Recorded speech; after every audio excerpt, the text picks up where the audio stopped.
Саламатсыңар балдар. Силер менен эфир аркылуу жолугушуп жатканыма абдан кубанычтамын. Анда эмесе келгиле 8-класстын геометрия курсун окуп үйрөнүүгө арналган кезектеги теле сабагыбызды баштайбыз.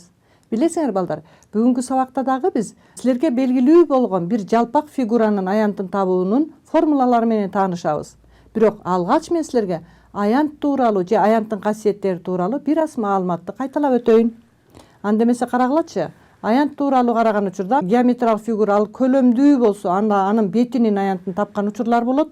Жалпак фигура болсо анын аянтын тапкан учурлар болот. Баардык учурда аянт нөлдөн чоң болот. Ошондой эле эгерде эки фигура барабар болсо, анда барабар фигуралар барабар аянттарга ээ болот. Үчүнчүсү болсо, эгер фигура бир нече бөлүктөргө бөлүнсө, анда бул бөлүктөрдүн түзүлгөн мынакей суммасы кайра бир S фигурасын берип атат. Кайталайм. Эгерде бир фигура бир нече бөлүктөргө бөлүнсө, анда ал бөлүктөрдүн аянттарынын суммасы берилген фигуранын аянтына барабар болуш керек эле. Жана ошондой эле аянтты ченеш үчүн сөзсүз анын бирдиги белгилүү болуш керек. Эми балдар, мынакей S бирдик, квадрат бирдик деп алабыз. Мүмкүн сантиметрден алса 1 сантиметр квадрат болушу мүмкүн. Эгер метр менен алсаңар 1 метр квадрат болушу мүмкүн. Жана башка. Башкача айтканда, квадрат бирдиги тандалып алынышы керек эле. Эми балдар, экранда мен силерге бир нече сүрөттөрдү көрсөтүп жатам. Өзүңөр байкагандай, берилген адамдын кийип жүргөн юбканын формасы дагы, сумкалардын формасы дагы ал гана эмес, адамдын денесиндеги булчуң дагы трапеция формасында экенин көрүп турасыңар. Силер трапеция эмне экендигин, кандай фигура экендиги менен жылдын башында таанышкан болдуңар. Демек көрдүңөрбү? Юбка тигиш үчүн канча кездеме кетерин билишибиз үчүн трапециянын аянтын билиш керек. Сумка тигиш үчүн дагы, сумкага кеткен материалды билиш үчүн дагы трапециянын аянтын билишке туура келет. Демек көрдүңөрбү? Трапеция жана трапециянын аянты тууралуу маалыматтар силердин жашооңордо кездешет. Ошондуктан биз бүгүнкү сабакта трапециянын аянтын өтөбүз. Кана дептериңерге жазып алгыла. Бүгүнкү сабактын темасы трапециянын аянты. Жаздыкпы? Анда эмесе келгиле биз бүгүнкү сабакта эмнелерди кылаарыбызды мен алгач санап өтөйүн. Биз бүгүнкү сабакта трапециянын аныктамасын кайталайбыз жана анын түрлөрүн кайталайбыз. Ошондой эле трапециянын аянтын табуунун формулалары менен таанышабыз жана трапециянын аянтын табууга карата көнүгүүлөрдү аткарабыз. Мынакей балдар, демек азыр мен алгач силерге трапециянын аныктамасын кайталап өтөйүн. Трапеция деп эки жагы гана параллель болгон томпок төрт бурчтукту айтабыз. Мынакей А, Д, С, Б төрт бурчтугун көрүп турасыңар. Д, С жагы А, Б жагына параллель экенин көрдүңөр. Демек эки гана жагы параллель болгон томпок төрт бурчтук трапеция деп аталат. Жазып коеюн. А, Б параллель С, Д. Бул параллель жактары негиздери деп аталат. Кийинки эки жагын көрсөтөйүнчү. Мына параллель эмес, кесилишип атат. Көрүп жатасыңарбы? Демек бул параллель эмес жайланышкан жактары каптал жактары деп аталат. Ошондой эле трапециянын бийиктигин түшүргөндү билесиңер. Мына ДК АБга перпендикуляр. Дагы экинчи чокусунан да бийиктик түшүрөйүнчү. СЕ дагы АБга перпендикуляр. Анда бул жерде ДК жана СЕ кесиндилери трапециянын бийиктиктери болуп эсептелет. Мынакей балдар, мен силерге жыл башында өтүлгөн материалды кайталап өттүм. Трапеция эмне экенин билдиңер, анын негиздери кайсылары, каптал жактары кайсылары жана бийиктиктери кайсылар экендигин көрдүңөр. Эми анда трапециянын түрлөрүн кайталап өтөйүн. Силер көрүп турган трапеция бир түрү, бул экинчи түрү, бул үчүнчү түрү. Бири-биринен айырмаланып турат, байкап жатасыңарбы? Биринчи трапеция түрдүү, капталдуу. Кайталайм, каптал жактары деген параллель эмес жактары. Түрдүү капталдуу трапеция кездешет. Эки капталы барабар болуп калса, бул тең капталдуу трапеция болот. Жана силер көрүп тургандай бир бурчу тик болуп калса, тик бурчтуу трапеция болот. Урматтуу окуучулар, экранда силер трапециянын түрлөрүн көрүп турасыңар. Ушуларды бирин экинчисинен айырмалай билгиле. Анткени булардын аянттарын тапканда пайдаланабыз. Түрдүү капталдуу трапеция, тең капталдуу трапеция жана тик бурчтуу трапециялар болот. Эми мынакей бийиктиктерин түшүрөйүн. Түрдүү капталдуу трапециянын бийиктигин түшүрдүм. Тең капталдуу трапециянын бийиктигин түшүрдүм. Жана тик бурчтуу трапециянын бийиктигин түшүрдүм. Тик бурчтуу трапециянын бийиктигин түшүргөндө анын перпендикуляр турган каптал жагы менен барабар экенин көрүп турасыңар. Мынакей мында бир нече бөлүктөргө бөлүп койсок болот. Булардын аянттарын тапканда ушул бөлүктөрдүн аянттарынын суммасы катары карасак болот. Бүгүнкү сабакта мынакей мен силерге ушул трапециянын аянтын табуунун 3 ыкмасын көрсөтөйүн. Биринчисинде мына бөлүктөргө бөлөйүн. 3 бурчтуктарга бөлүп туруп тапсаңар болот. Же бир параллелограмм бир 3 бурчтукка бөлүп тапсаңар болот. Же 2-3 бурчтукка бөлүп трапециянын аянтын тапсаңар болот. Кайталайм. Урматтуу окуучулар, экранда силер көрүп турган чиймелерди мен жөн гана чийген жокмун. Трапециянын аянтын табууда алгачкы биринчи сүрөттө көрүлгөндөй 2 тик бурчтуу 3 бурчтук жана 1 тик бурчтукка бөлүп 3 фигуранын аянттарын таап туруп суммасын таап койсоңор деле чыгат. Же ошол эле трапецияны бир параллелограмм бир 3 бурчтукка бөлүп тапсаңар деле болот. Же үчүнчүдөгүдөй болуп 2-3 бурчтукка бөлүп деле аянтын тапсаңар трапециянын аянты табылат. Анткени силер 3 бурчтуктун аянтын таба аласыңар, тик бурчтуктугун да таба аласыңар, параллелограммдыкын да таба аласыңар. Эми келгиле. Мынакей бийиктик түшүргөндө 1-3 бурчтуктун бийиктиги фигуранын сыртына түшкөн учурду көрүп турасыңар. Мына мен экранда силерге 2 барабар трапецияны көрсөтүп жатам. Алгач пиктин формуласын колдоноюнчу балдар, мынакей.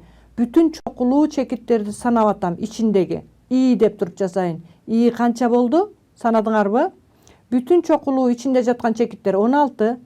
Бүтүн чокулуу чегинде жаткан чекиттер, фигуранын чегинде жаткандар 10. Анда пиктин формуласы боюнча бүтүн чокулуу ичинде жаткан чекиттердин санына чегинде жаткан чекиттердин санын 2ге бөлүп, кошуп жана бирди кемитесиңер. Ордуна коеюн. 16 плюс 10ду 2ге бөлсөм 5, 16га 5ди кошсом 21, 21ден 1 дасам 20. Мына мен берилген трапециянын аянтын чакмак баракта жайланышкандыктан пиктин формуласын колдонуп эле таап койдум. Бирок ушул эле фигуранын аянтын башкача жол менен тапса да болот. Жана мен бөлүктөргө бөлбөдүм беле. Мынакей могу 3 бурчтукту силер көрүп тургандай мен экинчи жагын алып барып жайгаштырайын. Анда кандай фигура пайда болду? Тик бурчтук пайда болду. Бул тик бурчтуктун аянтын тапканды билесиңер. Бир жагын А дейин. А 4кө барабар экен. Көрүнүп турабы силерге?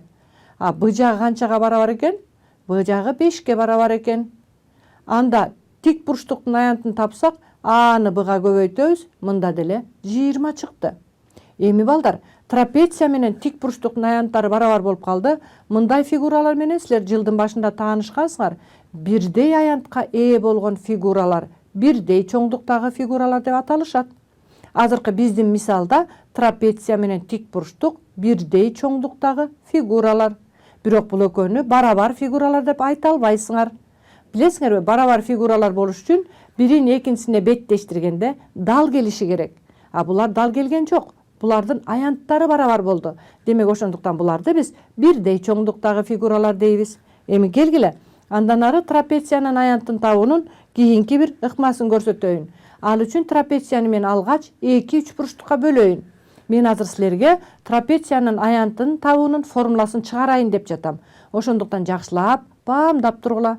Мына мен трапециянын диагоналын жүргүздүм, карама каршы чокуларын туташтырып. Менин трапециям азыр 2-3 бурчтукка бөлүнүп калды. Көрдүңөрбү? Анда бул трапециянын аянты ушул 2-3 бурчтуктун аянттарынын суммасына барабар. Анда келгиле биринчи 3 бурчтуктун аянтын табайын. А, Б, Д 3 бурчтугунун аянтын табыш үчүн мынакей ушул 3 бурчтуктун бийиктигин жүргүзөйүн. Бийиктикти мен H деп белгилейин, жагын мен Б деп белгилейин. Анда силерге белгилүү болгондой 3 бурчтуктун аянты бир жагын ошол жакка түшүрүлгөн бийиктикке болгон көбөйтүндүсүнүн жарымын алганга барабар. Демек анда 2ден 1 Б көбөйтүү H деп жазып алам. Түшүндүңөрбү? Эми келгиле. Күлгүн кызыл түстө турган 3 бурчтуктун аянтын тапкым келип жатат. Бирок анын бийиктигин каяка түшүрөм? Мынакей. Мунун бийиктиги албетте бул кең бурчтуу 3 бурчтук. Д чокусунан түшүрүлгөн бийиктик сыртына түшөт. Эми анда мен БС жагын А деп белгилейин кичине латындын тамгасы менен. Бийиктиги албетте силер көрүп тургандай H-ка эле барабар. Ушундайбы? Анда келгиле 3 бурчтук Б, Д, S'нын аянтын жаза турган болсом 2ден 1 А, H болот. Мынакей урматтуу окуучулар, трапециянын аянтын табыш үчүн аны 2-3 бурчтукка бөлдүм. 2-3 бурчтуктун аянттарынын суммасын таап жатам. Эми келгиле, биринчи 3 бурчтуктун аянтынын ордуна мен 2ден 1 Б, H'ты жазайын. Плюс 2ден 1 А, H. Бул экинчи 3 бурчтуктун аянты. Эми балдар, жалпы көбөйтүүчүнү кашаанын сыртына чыгарышыңар керек болуп жатат. Жалпы көбөйтүүчү катары 2/1 деген экөөндөй тең турат жана h деген экөөндөй тең турат. 2/1 h'ты кашаанын сыртына чыгарып койсоңор, кашаанын ичинде a плюс b же b плюс a деп жазсаңар болот. Кошуунун орун алмаштыруу касиети жашайт. Ошондуктан a плюс b менен b плюс a'нын айырмасы жок.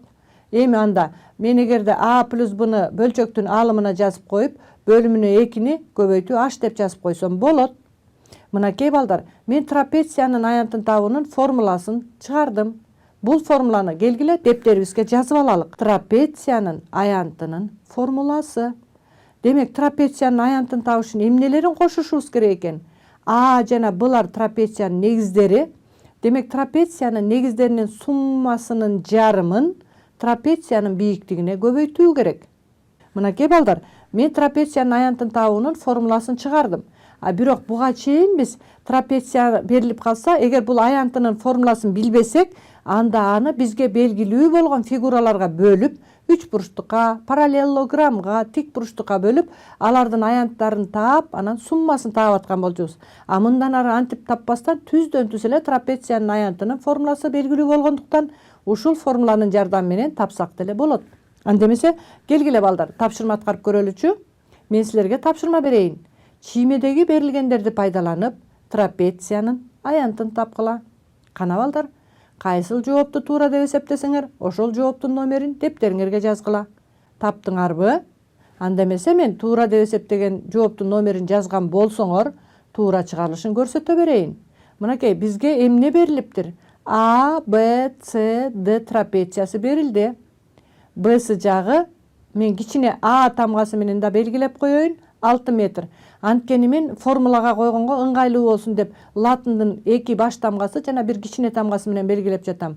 A'ды жагы 10 метр. Демек, A'ды барабар кичине латын Б тамгасы менен белгилейин, 10 метр болсун. Эми балдар, бийиктигин көрүп турасыңар бул жерде. Тик бурчтуу трапеция болгондуктан, тик бурчтуу трапециянын бир каптал жагынын узундугу анын бийиктиги менен дал келет. Мынакей 7 метр. Демек, S'ды каптал жагы азыркы биздин конкреттүү мисалда бийиктиги менен туура келгендиктен узундуктары h барабар 7 метр деп жаздым. Анда келгиле, жогорудагы мен силерге тааныштырган формуланын ордуна эле коюп кое турган болсок, A'нын ордуна 6-ны, B'нын ордуна 10-ду коеюн, H'тын ордуна 7-ни коеюн. 6-га 10-ду кошсом 16, 16-ны 2-ге бөлсөм 8, 8-ди 7-ге көбөйтсөм 56 метр квадрат чыкты. Мынакей балдар, бизге берилген трапециянын аянтын таптык. Эч кандай бөлүктөргө бөлбөстөн эле формулага туура эле ордуна койдук. Негиздери берилиптир. А, Б жана H туура жообу 3-чү жооп экен. Кимиңер 3-чү жоопту туура деген болсоңор, анда азаматсыңар. Жообу S, A, B, C'ды барабар 56 метр квадрат. Мынакей балдар, мен экранда трапециянын аянтын тапкандын формуласын колдонуп тапшырма аткардым. Эми силерге бир кызыктуу факт айтып өтөйүнчү, бир аз эс алгыла. Балдар, билесиңерби? Почта маркасынын аянтына барабар болгон почта маркасын элестете аласыңар да? Мынакей, почта маркасына мен бирөөнү көрсөтүп коеюн. СССР учурундагы почта маркасын көрүп турасыңар. Ушундай почта маркасынын аянтына барабар болгон аянтка ээ болгон күндүн бетинин энергиясы 1.500.000 шамдын энергиясындай энергияга ээ экен. Карагылачы балдар. Шамдын күйүп атканын көрүп атасыңарбы? Демек, ушундай шамдан 1.500.000ди күйгүзсөк, ошондо силер көрүп тургандай почта маркасынын аянтына барабар болгон, аянтка ээ болгон күндүн бетинин энергиясына ээ болот экен. Демек, күндүн бетиндеги бөлүнүп чыккан энергиянын канчалык күчтүү экендигин элестеттиңер болуш керек. Бул жерде көрдүңөрбү? Аянт түшүнүгүн колдонуп жатабыз. Почта маркасынын аянтына барабар болгон, аянтка ээ болгон күндүн бетинин бөлүп чыккан энергиясы жөнүндө сөз болуп атат. Демек, күндүн энергиясынын күчтүүлүгүнө дагы бир жолу көңүлүңөрдү бурдум. Эми келгиле, кайрадан маселе иштеп көрөлү. Мынакей бизге К, Е, С, П трапециясы берилди. Эси бөлүү КП же 2/3 катыш түрүндө каралып атат. Е, А 6 экен жана бул трапециянын аянты белгилүү экен.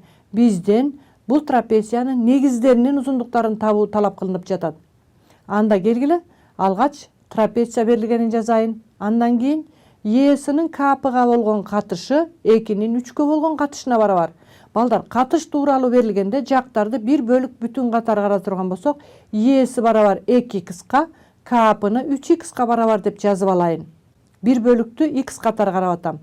Анда демек трапециянын аянтынын формуласы белгилүү болгондуктан, мынакей, бул негиздери белгисиз болуп жатат. Эси негизи менен Капы негизин табышыбыз керек болуп жатат. Жана дагы бизге белгилүү ЕА 6 экендиги жана аянт 60 барабар экендиги белгилүү. Анда келгиле аянттын формуласын жазайынчы. S барабар А плюс Б бөлүнгөн 2 көбөйтүлгөн H. Ордуна коелучу. S'тин ордуна 60-ты койдум. A'нын ордуна 2х, B'нын ордуна 3х койдум. H'тын ордуна 6-ны койдум. Анда силер көрүп тургандай, 6 менен 2 кыскарып кетсе 3 калат. 60 барабар 5х көбөйтүү 3. Демек, x'ти таба турган болсом 4кө барабар болду. Анткени 5 менен 3-тү көбөйтсөм 15, 60-ты 15ке бөлсөм 4. Мындан Эсинин 8 экендиги келип чыкты, жана Капынын 12 экендиги келип чыкты. Жообун жазган учурда бир негизи 8, бир негизи 12 экендигин көрүп турасыңар. Урматтуу окуучулар, бул жерде трапециянын аянты белгилүү, анын бийиктиги белгилүү болсо, биз аларды пайдаланып жана негиздеринин катыштары белгилүү болсо, биз негиздерин, белгисиз негиздерин таап алдык. Эми келгиле дагы бир трапециянын аянтын табуунун экинчи бир формуласын көрсөтөйүн. Ал үчүн мен трапециянын каптал жактарынын тең ортолорун белгиледим. Кайталайм. Трапециянын каптал жактарынын тең ортолорун белгиледим. Эми мына бул сызык трапециянын орто сызыгы болуп эсептелет. Кайталайм. Трапециянын каптал жактарынын тең ортолорун туташтыруучу кесинди бул трапециянын орто сызыгы деп аталат. Демек, бул болсо H трапециянын бийиктиги. Анда мен ошо орто сызыкта мынакей белгилеген чекиттин ылдый жагын 3 бурчтуу кылып бөлүп алайын дагы. Муну мен бүктөйүнчү жогору көздөй карагылачы. Мынакей толуктап жатам, байкап жатасыңарбы? Экинчи жагын ушундай кесип алайын дагы, толуктап коеюн. Эмне пайда болду? Ооба балдар, тик бурчтук пайда болуп калбадыбы? А тик бурчтук болсо М деген бизде трапециянын орто сызыгы болчу, H деген трапециянын бийиктиги болчу. Азыркы биз пайда болгон тик бурчтуктун узуну орто сызыкка туура келди, туурасы бийиктикке туура келди. Анда бул трапециянын аянтын табууда мен алгач тик бурчтуктун аянты катары карай турган болсом, M'ди H'ка эле көбөйтүп коймокмун. Мынакей трапециянын аянтын табуунун дагы экинчи бир формуласын көрсөттүм, карагылачы. Мен азыр бүктөө аркылуу силерге трапецияны тик бурчтукка чейин толуктадым. Тик бурчтуктун аянты M'ди H'ка көбөйтүү менен алсак болот. М деген узунунун ролунда турат, H деген туурасынын ролунда турат. Бирок бул биздин алгачкы берилген фигурада М деген трапециянын орто сызыгы, H деген трапециянын бийиктиги болчу. Анда бул формуланы да дептериңерге жазгыла. Мынакей трапециянын аянтын табуунун мен экинчи формуласын бердим.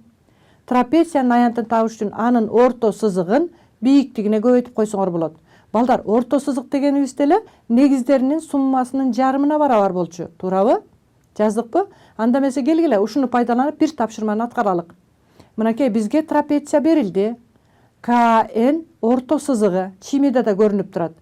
КН 8 метр болсо, аянт 56 метр квадрат болсо, бийиктикти тапкыла деген тапшырма берилген. Анда бул тапшырманы аткарыш үчүн силер бийиктикти H катары карай турган болсо канчага барабар экендигин баамдап көргүлөчү. 4 жоопту сунуш кылып жатам, канчанчы жообу туура болушу мүмкүн. Демек бул жерде 8 метр деген орто сызык белгилүү, аянт белгилүү. Анда силер бийиктикти таба аласыңар. Мен чыгарылышын көрсөтө берейин, силер туура деп эсептеген жообуңардын номерин дептериңерге жазгыла. Мына трапеция берилди. КН 8 метр. КНди мен М орто сызык катары карап жатам. S барабар 56 метр квадрат. Анда BH'ты мен H деп белгилейин, бийиктиктин ролунда туруп атат. Ушуну издеп жатабыз да. Демек формулага кое турган болсом, жогорудагы мен силерге үйрөткөн. Аянттын ордуна 56-ны жазайын, M'дин ордуна 8-ти жазсам, H барабар 7 метр экени келип чыкты. Туура жооп, 4-үнчү жооп. Эгер кимдер 4-үнчү жоопту туура деген болсоңор, анда азаматсыңар. H барабар 7 метр экен. Урматтуу окуучулар, бүгүнкү сабакта мен силерге геометриялык жалпак фигуралардын бири болгон трапециянын аянтын табуунун 2 формуласы менен тааныштырдым. Биринчисинде негиздеринин суммасынын жарымын бийиктигине көбөйтүп тапканды үйрөттүм. экинчисинде эгер орто сызыгы белгилүү болуп калса, орто сызыгы менен бийиктигин эле көбөйтүп коюп тапканды дагы үйрөттүм. Бирок чындыгында силер негиздеринин суммасынын жарымы анын орто сызыгын берээрин мурдатан эле белгилүү болгон. Анда эмесе ушул формулаларды колдонуп, калган тапшырмаларды өз алдыңарча аткарып көргүлө. А мен силер менен коштошоюн, саламатта калгыла.